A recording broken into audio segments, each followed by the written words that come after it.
हम लोग पिछले क्लास में आप लोगों को हम एक क्वेश्चन दिए थे और प्रश्न ये था जो आप लोगों को कमेंट्स करके बताना था। बहुत कम लोग बताए और कुछ लोग बताए भी तो सही जवाब नहीं था। प्रश्न ये था कि साक्षरता दर निकालने के लिए किस आयु वर्ग के लोगों को मिनिमम किस आयु वर्ग के लोगों को शामिल किया जाता है, तो इसका सही जवाब है 7 वर्ष। ठीक है, लेकिन इस संदर्भ में एक जानकारी आप लोगों को हम देना चाहते हैं कि 1951, 1961 और 1971 में जो जनगणना हुआ, उस जनगणना में कब बताइए, 1951, 1961 और 1971 में साक्षर व्यक्तियों की गणना करने के लिए 5 वर्ष या उससे अधिक उम्र के लोगों को शामिल किया गया था। कितना साल? 5 साल या उससे अधिक। ठीक, लेकिन अगर आज की बात किया जाए, 1981 से साक्षर लोगों की संख्या निकालने के लिए मिनिमम कितने वर्ष के लोगों को शामिल किया गया? 7 वर्ष। ठीक है, तो यहाँ से क्वेश्चन रह सकता था कि साक्षरता की गणना के लिए या साक्षर लोगों की गणना करने के लिए कि न्यूनतम किस आयु वर्ग के लोगों को शामिल किया जाता है, तो 7 वर्ष। 7 वर्ष से कब शुरू किया गया? तो 1981 के जनगणना से। 1981 के पूर्व क्या हो रहा था, तो हम लोग देखे 1951, 1961, 1971 में साक्षरों की काउंटिंग करने के लिए न्यूनतम 5 वर्ष के लोगों को शामिल किया गया। ठीक, अभी देखिए हम लोग खूब डिटेल चर्चा किए थे लिंगानुपात पर, सेक्स रेशियो पर हम लोग खूब चर्चा किए थे। हम लोग चर्चा किए थे, झारखंड के संदर्भ में भी बात किए थे, अनुसूचित जनजातियों की बात किए थे, अनुसूचित जातियों की बात किए थे, फिर हम लोग शहरी लिंगानुपात की भी बात किए थे, हम लोग ग्रामीण लिंगानुपात की भी बात किए थे, राष्ट्रीय लिंगानुपात की भी बात किए थे, शिशु लिंगानुपात की बात किए थे। जब बात लिंगानुपात की हो रही थी तो अमर्त्य सेन का एक कॉन्सेप्ट है मिसिंग विमेन का। ठीक है, इसको समझना बहुत जरूरी है। कई बार प्रतियोगी परीक्षाओं में मिसिंग विमेन क्या है, इससे प्रश्न रहता है। लुप्त हो रही महिला या लुप्त हो रही स्त्री का क्या मतलब है? आप लोग अमर्त्य सेन के बारे में शायद जानते हो कि अमर्त्य सेन भारत के अर्थशास्त्री हैं, पश्चिम बंगाल के रहने वाले हैं अमर्त्य सेन, और साल 1998 जो है, इसमें अमर्त्य सेन को अर्थशास्त्र का नोबेल पुरस्कार मिला और ये एशिया के पहले आदमी हैं अमर्त्य सेन जिनको अर्थशास्त्र में नोबेल पुरस्कार दिया गया। कब? 1998। ठीक है, और एशिया के पहले व्यक्ति हैं जिन्हें अमर्त्य सेन, जिन्हें अर्थशास्त्र का नोबेल पुरस्कार मिला। इनको जो नोबेल पुरस्कार मिला था मुख्य रूप से कल्याण अर्थशास्त्र में काम करने के लिए मिला था, वेलफेयर इकोनॉमिक्स में काम करने के लिए। कब मिला था नोबेल पुरस्कार? तो अगर प्रश्न रहे कि मिसिंग विमेन की अवधारणा का प्रतिपादन किसने किया, तो अमर्त्य सेन ने किया।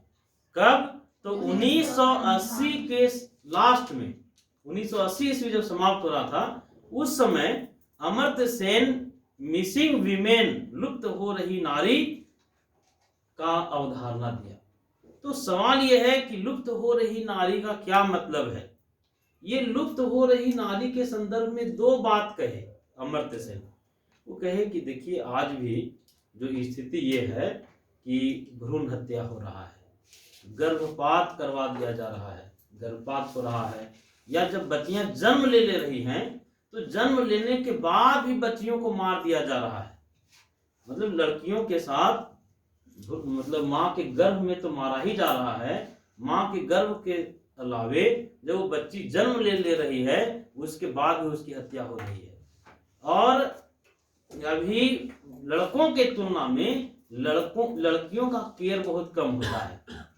जो पोषण, जो खान पान लड़कों को मिलता है वैसा खान पान लड़कियों को नहीं मिलता है, और बहुत सारी लड़कियां जन्म लेने के बाद भी असमय मर जाती है।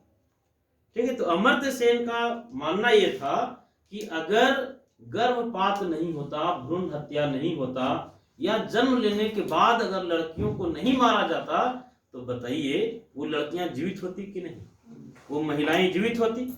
तो अमर्त्य सेन यहाँ दो तरह की बात किए। एक कॉन्सेप्ट दिया, ये प्राकृतिक जन्म दर, ठीक है, क्या दिया, प्राकृतिक जन्म दर, और एक शब्द का प्रयोग ये किए, वास्तविक जन्म दर। ठीक है, कौन सा, एक वास्तविक जन्म दर या वास्तविक लिंग अनुपात। देखिए दो शब्दों का प्रयोग ये किए, एक प्राकृतिक लिंग अनुपात और एक वास्तविक लिंग अनुपात। प्राकृतिक लिंग अनुपात क्या है? प्राकृतिक लिंग अनुपात का मतलब था इनका कि जो बच्चियां गर्भ में मार दी गई या जन्म लेने के बाद मार दी गई, वो प्राकृतिक लिंग अनुपात था कि नहीं, और वास्तविक लिंग अनुपात जो अभी हैं, ठीक है, जो जन्म ले ली और सुरक्षित रूप से रह रही हैं, ये दोनों के अंतर को, प्राकृतिक लिंग अनुपात और वास्तविक लिंग अनुपात के अंतर को अमर्त्य सेन ने कहा कि इसे आप मिसिंग वीमेन कह सकते हैं। समझ में आया? मिसिंग वीमेन क्या था कि प्राकृतिक लिंगानुपात और वास्तविक लिंगानुपात के अंतर को हम लोग कहते हैं मिसिंग वीमेन। ठीक, अमर्त्य सेन यह अवधारणा 1980 में दिए थे। इनके दिमाग में एक बात और आया, अमर्त्य सेन के दिमाग में एक बात और आया। वो बात ये था कि बहुत सारी महिलाएं जीवित हैं, लेकिन जिंदा रहने के बाद भी सामाजिक भेदभाव का वो शिकार है, सामाजिक उपेक्षा का शिकार है। आप लोग देखिएगा कि अपने ही परिवार में बहुत सारी औरतें, बहुत सारी महिलाएं उपेक्षित हैं, घर में उनका कोई वजूद नहीं है, वो जिंदा तो हैं लेकिन वो अपने वजूद को भूल चुकी हैं। वैसी महिलाओं के लिए भी अमर्त्य सेन ने एक शब्द प्रयोग किया, मिसिंग वीमेन, जो अपने अस्तित्व को भूल चुकी है। क्लियर है? लेकिन मुख्य रूप से फिर अमर्त्य सेन इसको क्लियर करते हुए कहे कि अगर मिसिंग वीमेन को एक लाइन में डिफाइन करना हो तो आप कह सकते हैं कि प्राकृतिक लिंग अनुपात और वास्तविक लिंग अनुपात में जो अंतराल है, जो अंतर है, वो कहलाता है मिसिंग वीमेन। क्लियर? कौन प्रतिपादक हैं? कब प्रतिपादन किए थे? 1980 में। ठीक है, 1980 में इसका प्रतिपादन किया था। लेकिन सवाल यह है कि अमर्त्य सेन को नोबेल पुरस्कार कब मिला था? 1998 में। क्यों मिला था? तो कल्याण अर्थशास्त्र में काम करने के कारण इन्हें मिला था नोबेल पुरस्कार। ठीक, अब देखिए हम लोगों को साक्षरता दर के बारे में चर्चा करना है। ठीक है, साक्षरता दर ध्यान से समझिएगा, क्योंकि ये किसी भी देश के जनांकीय विशेषताओं में इसका बहुत अहम रोल है। साक्षरता दर अनगिनत ऑब्जेक्टिव है जी। यहां से भारत में अगर लिटरेसी रेट की बात किया जाए तो 2011 ईस्वी में साक्षरता दर 73% था। कब? 2011 में। बड़ा आश्चर्य लगेगा आप लोगों को कि बहुत छोटे छोटे देश, आर्थिक रूप से भारत से बहुत पीछे भी बहुत सारे देश हैं, जैसे श्रीलंका, पड़ोसी देश है हम लोगों का। अभी दक्षिण अफ्रीका की बात कीजिए, आर्थिक रूप से बहुत सशक्त देश नहीं है, बहुत मजबूत देश नहीं है। अगर इन देशों से भी अगर आप तुलना कीजिएगा, ब्राजील से भी अगर तुलना कीजिएगा भारत के लिटरेसी रेट का, तो बड़ा आप लोगों को आश्चर्य लगेगा कि हम लोग श्रीलंका से बहुत पीछे हैं, हम लोग ब्राजील से बहुत पीछे हैं, हम लोग दक्षिण अफ्रीका से बहुत पीछे हैं। है ना शर्मनाक बात? अगर आज कांगो की बात किया जाए, कांगो एक देश है, कांगो में लिटरेसी रेट है 81%। कहाँ? कांगो। दक्षिण अफ्रीका की बात कीजिए तो दक्षिण अफ्रीका में लिटरेसी रेट है 88%। ठीक, दक्षिण अफ्रीका में कितना है? ब्राजील 90% लिटरेसी रेट है ब्राजील का। Sri Lanka 91% literacy rate. और चाइना हम लोगों का प्रतियोगी देश है, 93% चाइना का लिटरेसी रेट। बताइए, इन आंकड़ों को देखने के बाद ये लगता है कि हम लोग कांगो से, दक्षिण अफ्रीका से, ब्राजील से, श्रीलंका से और चाइना से बहुत पीछे है कि नहीं? नहीं है पीछे। तो लिटरेसी रेट 2011 में भारत में कितना था? 73% था। 2001 में लिटरेसी रेट था 68। 2001 में 68.84%। ठीक, देखिए क्वेश्चन बड़ा सिंपल रहता है, लेकिन क्वेश्चन सिंपल रहने के बाद भी आपसे बहुत सारी चीजों को जांच लेता है। जैसे मान लीजिए क्वेश्चन रहेगा 2001 के तुलना में 2011 में कितना प्रतिशत साक्षरता दर में वृद्धि हुआ है। इस प्रश्न का जवाब देने के लिए 2001 का भी लिटरेसी रेट आपको पता होना चाहिए और 2011 का भी लिटरेसी रेट पता होना चाहिए। 2011 में कितना था? एक में कितना था? 68.84%। देखिए, अगर हम लोग अभी 2 मिनट पहले चर्चा कर रहे थे कि साक्षर लोगों की गणना करने के लिए पहले 5 वर्ष के आयु के बच्चों को भी शामिल किया गया था, लेकिन आज 7 वर्ष। कब से? 1981 से। 51, 61 और 71 में कितने आयु वर्ग को शामिल किया गया? 5। एक प्रश्न है कि जब 73% लिटरेसी रेट था 2011 में, तो क्या पुरुषों और महिलाओं की लिटरेसी रेट में कोई अंतर नहीं था? पुरुषों और महिलाओं की लिटरेसी रेट में भारी अंतर था। क्या, कितना अंतर था? तो पुरुषों में लिटरेसी रेट जो है वो 80.9%, आप लगभग 81% कर सकते हैं। 80.9% लिटरेसी रेट पुरुषों का था और महिलाओं में लिटरेसी रेट 64.6%। बताइए, भारी अंतर है कि नहीं? पुरुषों में लिटरेसी रेट 80.9, महिलाओं का लिटरेसी रेट 64.6%। ठीक है, अगर सर्वोच्च साक्षरता वाले राज्यों की बात किया जाए, अगर आप राज्यों की बात कर लीजिए तो लिटरेसी रेट में केरला के बारे में आप लोग जानते हैं। कल हम लोग चर्चा किए थे, केरला में लिटरेसी रेट अगर अधिक है तो सबसे ज्यादा शिक्षित बेरोजगारी भी केरल में ही है। सबसे ज्यादा शिक्षित बेरोजगारी वाला राज्य भी केरल ही है। लेकिन एक सुकून देने वाला आंकड़ा था कि केरल लिंगानुपात में अभी भारत में नंबर 1 स्टेट है। क्या? लिटरेसी रेट केरल में 94% है। केरल के बाद लक्षद्वीप है, 91.8% लिटरेसी रेट है। मिजोरम 91.3%।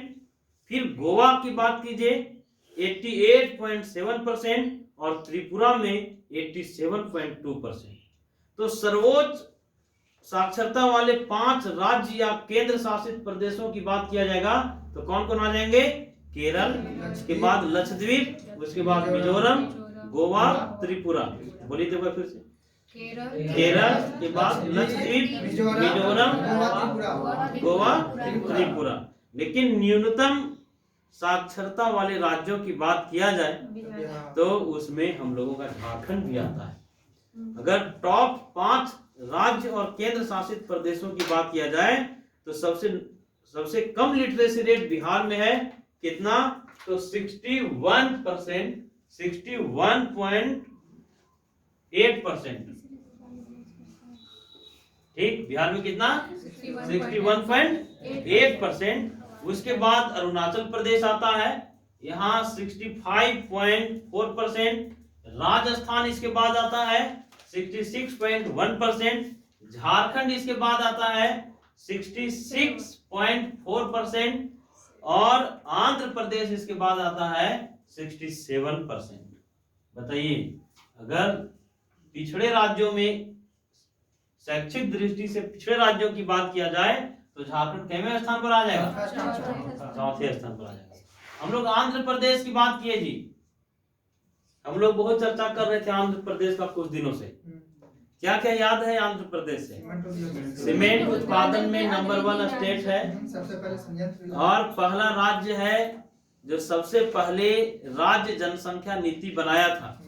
राज्य जनसंख्या नीति बनाने वाला पहला स्टेट आंध्र प्रदेश। सीमेंट उत्पादन में नंबर 1 स्टेट आंध्र प्रदेश। सबसे ज्यादा सीमेंट के कारखानों वाला स्टेट आंध्र प्रदेश। क्लियर? अच्छा, एक बात बता दीजिए, जब हम लोग लिटरेसी रेट की बात कर रहे हैं तो थोड़ा सा हम लोगों को झारखंड में आना होगा, क्योंकि झारखंड से रिलेटेड कोई भी बहाली आएगी तो झारखंड से प्रश्न निश्चित रहेगा। कोई भी बहाली, अभी देखिए सीजीएल भी प्रस्तावित है, आप लोग जान रहे हैं ना, सीजीएल प्रस्तावित है, पंचायत सचिव प्रस्तावित है, पंचायत समझे, निश्चित रूप से आएगा। जैसे देखिए, सवाल ये है कि आप बहुत आसानी से बोल देते हैं कि आएगा तब न, आप क्या 100% सिलेबस पढ़ लिए हैं? बताइए, जो भी स्टूडेंट ये कहते हैं कि सरकार बहाली नहीं ला रही है, वैसे स्टूडेंट को तो बोलने का हक ही नहीं है जी, जो सिलेबस कंप्लीट किए नहीं है। आपको क्या झारखंड सीजीएल का सिलेबस पता नहीं है? क्या आपको झारखंड सचिव पंचायत सचिव का सिलेबस पता नहीं है? आपको कर्मचारी का सिलेबस पता नहीं है ना जी? जेपीएससी का सिलेबस आपके हाथ में है। और देखिए, मेरा अपना व्यक्तिगत जो अनुभव है कि सिलेबस को 100% कंप्लीट करने वाला स्टूडेंट के पास शिकायत नहीं है। इसलिए शिकायत नहीं है कि अगर रियल में सिलेबस कंप्लीट कर लिया जाए ना तो बहाली निकलता ही निकलता है जी।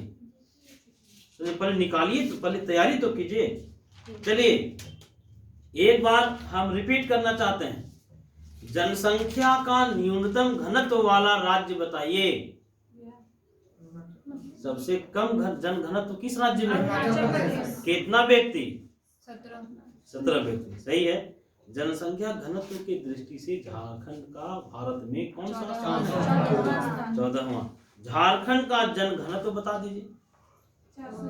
414 व्यक्ति प्रति वर्ग किलोमीटर। अच्छा, चलिए, 73% भारत में साक्षरता है जी, लेकिन हम लोग कांगो से पीछे हैं, दक्षिण अफ्रीका से पीछे हैं, ब्राजील से पीछे हैं, श्रीलंका से पीछे हैं और चाइना से पीछे हैं। नहीं, चाइना से तो बहुत सारे मामले में हम लोग पीछे हैं। लिटरेसी रेट कितना परसेंट? 73% है। पुरुषों में साक्षरता दर कितना परसेंट? 80.9%। लेकिन महिलाओं में 64.6%। साक्षरों की संख्या काउंट करने के लिए न्यूनतम किस आयु वर्ग को शामिल किया जाता है? लेकिन पहले बताइए, न्यूनतम साक्षरता में झारखंड कितवें स्थान पर है? चौथे स्थान पर है। पहले स्थान पर बिहार, दूसरा अरुणाचल प्रदेश, राजस्थान, झारखंड, उसके बाद आंध्र प्रदेश। सबसे पहले राज्य जनसंख्या नीति कौन बनाया था? पहली जनसंख्या नीति कब बनी थी? 1976। पूरा डेट बताइए। 16 अप्रैल। अब 2011 में लिटरेसी रेट हम लोगों का राज्य का 64 कितना 4%। कब जी? 2011। लेकिन हम लोगों के यहाँ 2001 में जो लिटरेसी रेट था वो था 53 अब सोचिए, दुनिया चांद में पहुंच गया, मंगल में पहुंचने की तैयारी है। नहीं, हम लोग चांद में घर बनाने की बात कर रहे हैं और यहाँ 100% लिटरेसी रेट नहीं है। साक्षर मतलब सिर्फ पढ़ने लिखने का ज्ञान रखना, ठीक है। तो जिलों की अगर बात किया जाए तो जिलों में सबसे अधिक साक्षरता वाला जिला बताइए। रांची। सही है। अगर झारखंड के जिलों में सबसे ज्यादा साक्षरता दर वाले जिले की बात किया जाए तो रांची। रांची है। कितना वहाँ लिटरेसी रेट है? तो 76.06%। ये राष्ट्रीय औसत से ज्यादा है। राष्ट्रीय औसत कितना है? 73% है ना। उसके बाद सबसे कम बताइए। सबसे अधिक रांची, तो सबसे कम पाकुड़। देखिए जानते हैं ये सब क्वेश्चन में आप नहीं जानिएगा तो तुक्का लगाइएगा। अब कोई जरूरी नहीं है कि आपका तुक्का सही हो जाए, नहीं। इसलिए चीजों को जानिए तो 100% जानना होगा। बताइए सबसे कम लिटरेसी रेट? वहां 50% भी लिटरेसी रेट नहीं है। वहां लिटरेसी रेट है 48.82%। कितना? 48.82% लिटरेसी रेट है। कहाँ? पाकुड़। झारखंड में, झारखंड के देखिए क्वेश्चन है, झारखंड के सर्वाधिक साक्षरता वाले 4 जिले बताएं।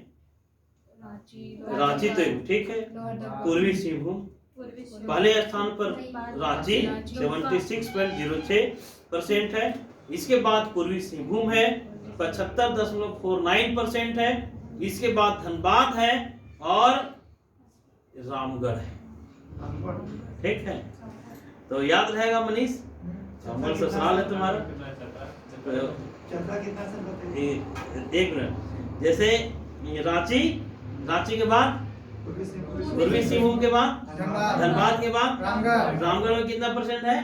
तो 73.17%।